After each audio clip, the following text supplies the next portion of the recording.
hello, we are the healthcare sector. My name is Cody Krause, Senior Analyst. I'm Alan Lenhart, and also Senior Analyst. Ramsey Ochoa, Analyst. Albert Ariaga, Analyst. Sean Cato, Analyst. And today we are going to present you with a couple of buys, one hold and a sell. And first we're going to look at the economic outlook, which will influence our decisions. Then we will move on to our sector analysis. And then we will look at our model overview and our valuation results. So first we're going to look at economic outlook. As you guys probably already know, the Fed is considering cutting rates because they believe that their increase in the short-term interest rates are starting to maybe hinder the economy a little bit. And we believe that that is making the economy, not making the economy late cycle, but it is an indicator that the economy is late cycle. Also looking at the yield curve, as you guys know, the yield curve inverted very recently and right now it's flat.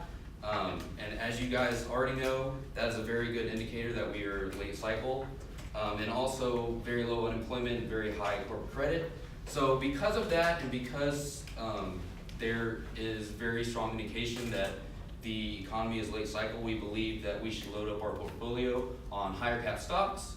And so you'll see later on with the stocks that we did choose to buy, those stocks are not small cap, they're either very high mid cap or large cap. Sean? So, after extensive research on the healthcare sector, we created our Porter's 5 forces. And 2 of the forces that we like to hone in on are the rivalry within the industry, as the rivalry within the US is very high, and with high margins makes the industry very attractive, but at the same time makes it very competitive, as companies are trying to decrease their cost as they want to remain the low cost company within the market. Also, the other force is the supplier power. Supplier power is high, although there's increase in healthcare costs, the demand and concern for health and quality of life is very high. So we first used a screening model to decide the top 5 stocks of each sector. We used Russell 3000 just like everyone else did. However, we did exclude life sciences and technology and biotech. Life sciences just had a sample size that was too small after we filtered out all the companies we didn't have data for. And then none of us have an MD, so biotech's very hard for us as well. So after we got all our companies, we pulled some valuation and fundamental metrics, and then we used Solver to allocate weights to all of these, and then we chose companies with strong fundamental metrics relative to their valuation, and those were considered. So we used providers and services, equipment and suppliers, and then pharmaceuticals. So first, Solver allocated weights to all the variables for each respective sub-industry. Then we sum product all the variables, and then we would rank them. So we would look for companies that had very high rankings on our fundamental list. So these are all the variables that Solver allocated the weights to for profitability and risk. And then we looked at how the market values these companies. So if the company is valued pretty highly on fundamentals, theoretically they should be also pretty overvalued. But we were looking for companies that had pretty good fundamentals, but their valuation was kind of low. So we looked for companies that had the biggest differences. And then we decide whatever ones had good fundamentals, and we chose those. So that's how we got our provider service rankings, and then equipment suppliers and pharmaceuticals as well. So for providers and services, in our ranking model, we got a 91 or 81.93% R squared. These are the profitability and risk variables that Solver allocated the weights to, and then same thing for the valuation variables. And after all that, PINC was ranked number 1, UHS and McKesson were ranked 2 or tied, and then Mendax and CVS were ranked 4, and those are tied as well. For our equipment and suppliers, we got a 60.60% R squared.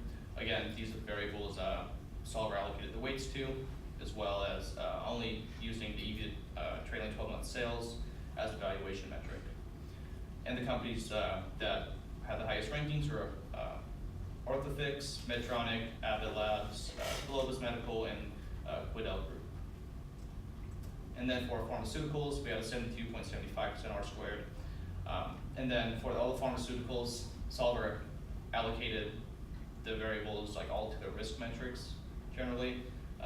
Very small best analyst rating, and best is just the Bloomberg function.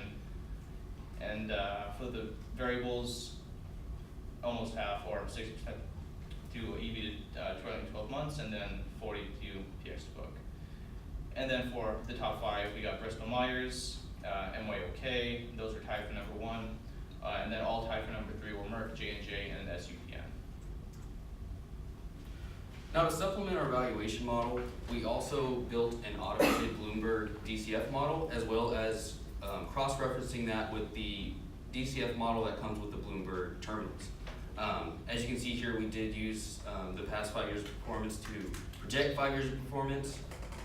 And again, most of the data was Bloomberg driven, so our very first DCF that we made was Bloomberg data, but we did our projections ourselves to make sure that it was conservative and it wasn't, the performance projections weren't skewed.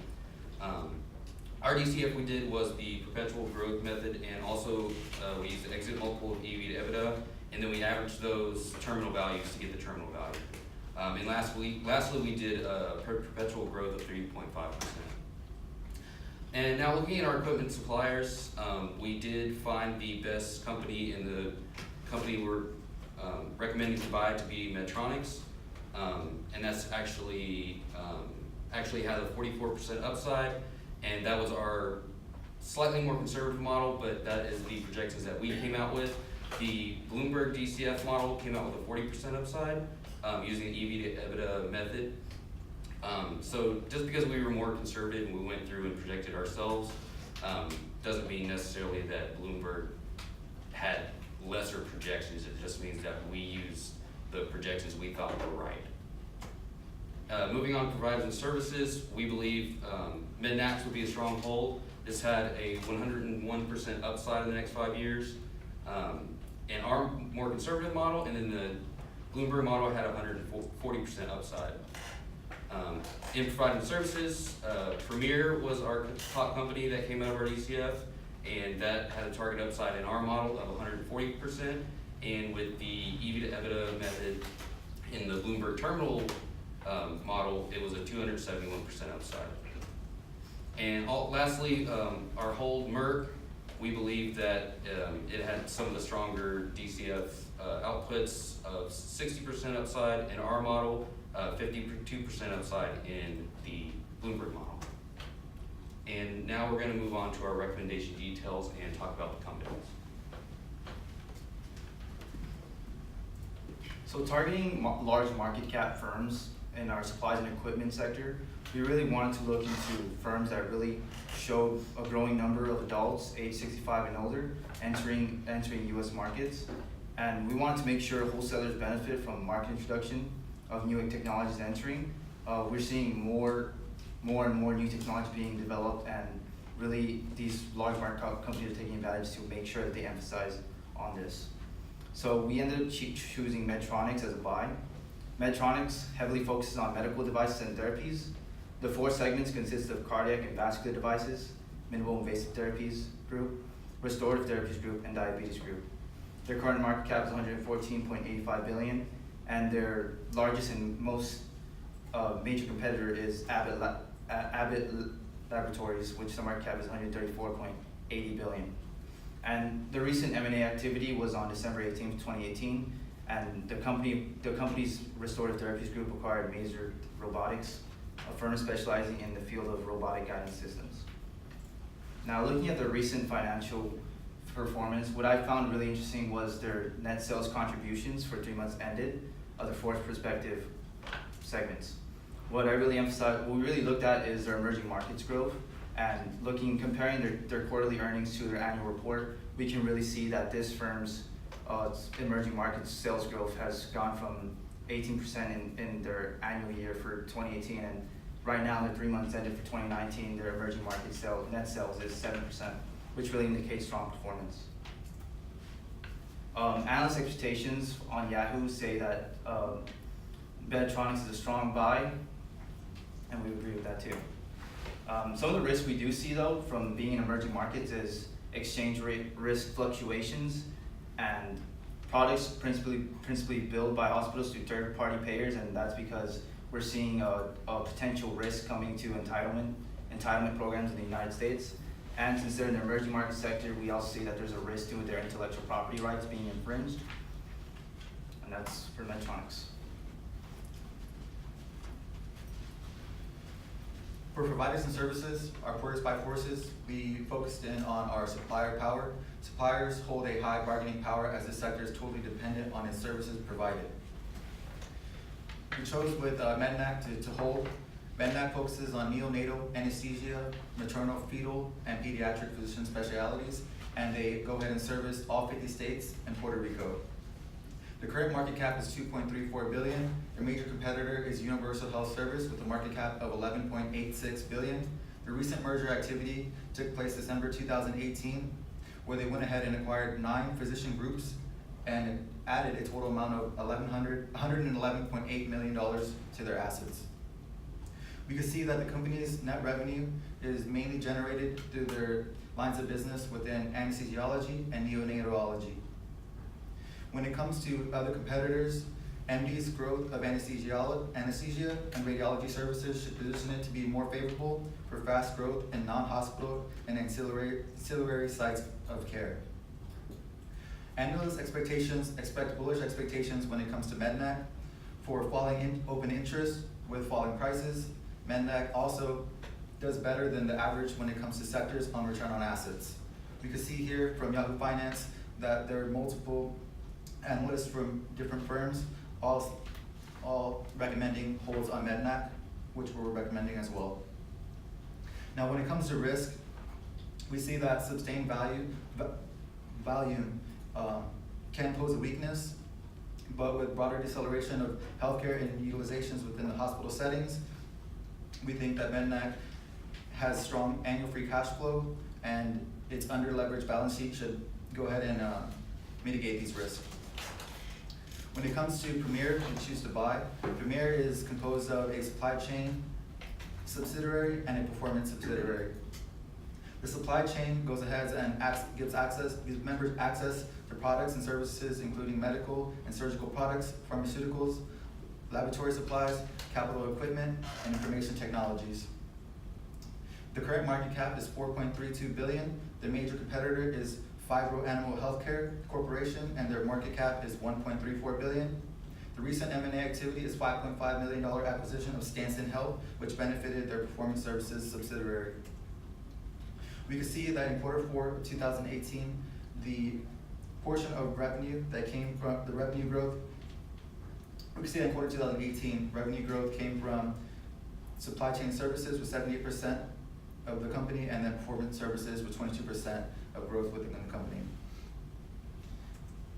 Now we can see when it comes to analyst expectations, we see that Jason Stoll, equities analyst of Morningstar, said that Premier has positioned itself as a premier partner for care providers looking to deliver high quality and low cost healthcare. And then we also see him saying again that the company has strengthened its bargaining power and leveraging its data warehouse to be an increasingly valued partner to healthcare provider groups. When it comes to risk, we look at potential for poor performance post-acquisition, which most investors would always look at when it comes to acquisitions to see the company's post-performance. And then another risk that we look towards is potential threat of people entering the healthcare industry when it comes to providers and services. For instance, Amazon being one, and then other developments on the competitive front. But to mitigate those risks, we see that Premier is going to be effective in defending its position in a medium term while working and strengthening its moat over a long term. So next, looking at the pharmaceutical industry, we create our Porter's 5 forces, and 2 of the key forces are looking at the rivalry within the industry, as intellectual property is very important, and which creates a very strong competition within the industry. Also, threat of substitution. So once a drug or a vaccine loses patents, we see generic drug manufacturers come in and with a substantial lower cost product, and sometimes that can result into a company having $100 million in profit one year and then $1 million in the next overnight. So next, looking at our buy recommendation for Merck, some of company information. So Merck is a global healthcare company that delivers health solutions through prescriptions and vaccines for human health and also animal health. Their current market cap is 197 billion, and one of their major competitors is Pfizer. Some of their recent M&A activities are Merck acquired Viralytics, which is a Australian company that does immunotherapy treatments for a range of cancers. Next, looking at some of their financial performances, we saw an increase in sales from 2017 to 2018 by 5%. Also, this can be attributed to the higher sales in animal health, and also some of their vaccines and products as Keytruda, Lynparza, and Lenvima. Some of the upsides and expectations for Merck is so one of their main products that I mentioned earlier, Keytruda, which is a protein that's called a programmed death receptor, which keeps the bodies from attacking healthy cells. And so we saw a 66% fourth quarter increase year over year, and this accounted for 20% of their total sales. And next, looking at their risks, we see that some of their patent risk, of course, as patents will eventually run out, they have to come up with new products in order to remain profitable. And finally, we recommend to sell Illumina out of our portfolio. Illumina is the leader in the emerging technology of genome sequencing. However, because of their narrow moat, we believe that the fast-paced development of this area could hurt Illumina's future growth. And then also Illumina's slow development of this technology is also hurting accessible market enthusiasm. And the DCF ranked it as negative 50%, or 50% downside over the 5-year term. Any questions?